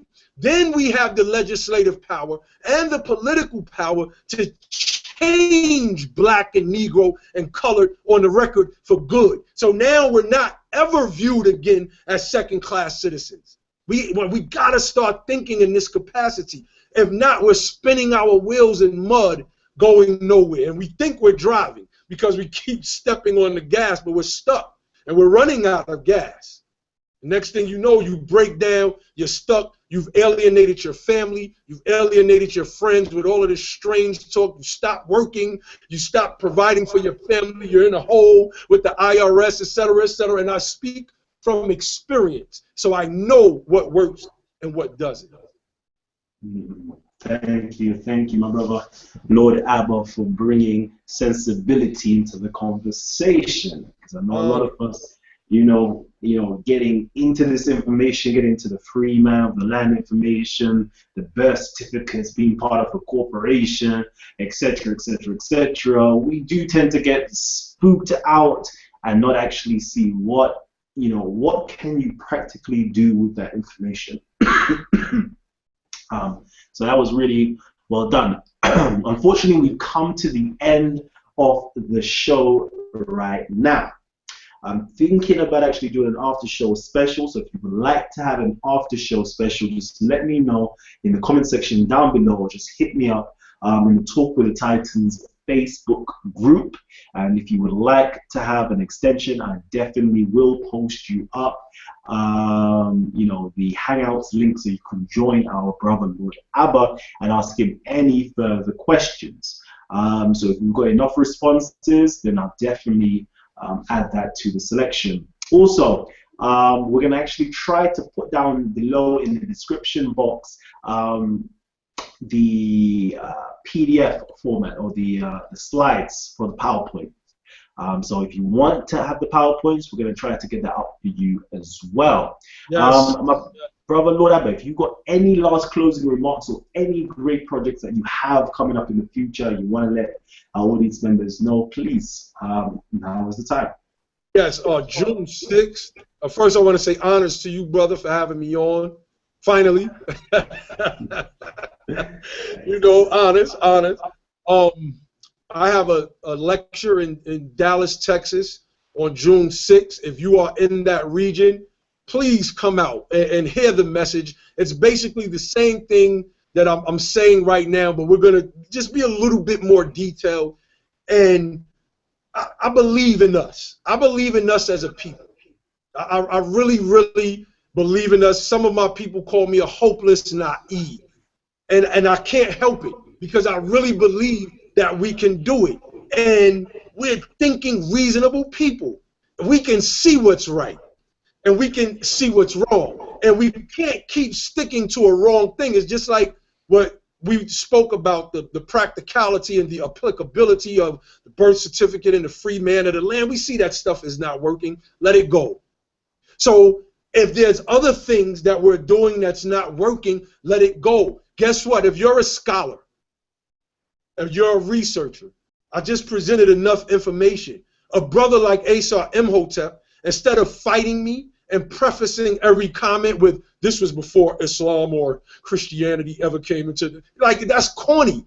Like, let's deal with the linguistics of Moab and Moor so we could get a greater understanding and stop just trying to chalk it up to some Indo-European that up every single time. Or whatever you want to say about it, we're not all Moors, the Egyptians, we're not Moors, without even looking at my research. That's crazy, that's preposterous. If you're a researcher, if you're a historian, let's build. Look at the works. This is what the great scholars did back in the works. They vetted each other's works. You want to call me an amateur scholar? Fine. Debunk my work. That's what I've been waiting for. I've been waiting for the paper that debunks point for point the information that I've put out. I haven't received it yet. You can say, oh, I don't want to do it, it's insignificant, but well, it still stands as truth then. It still stands there.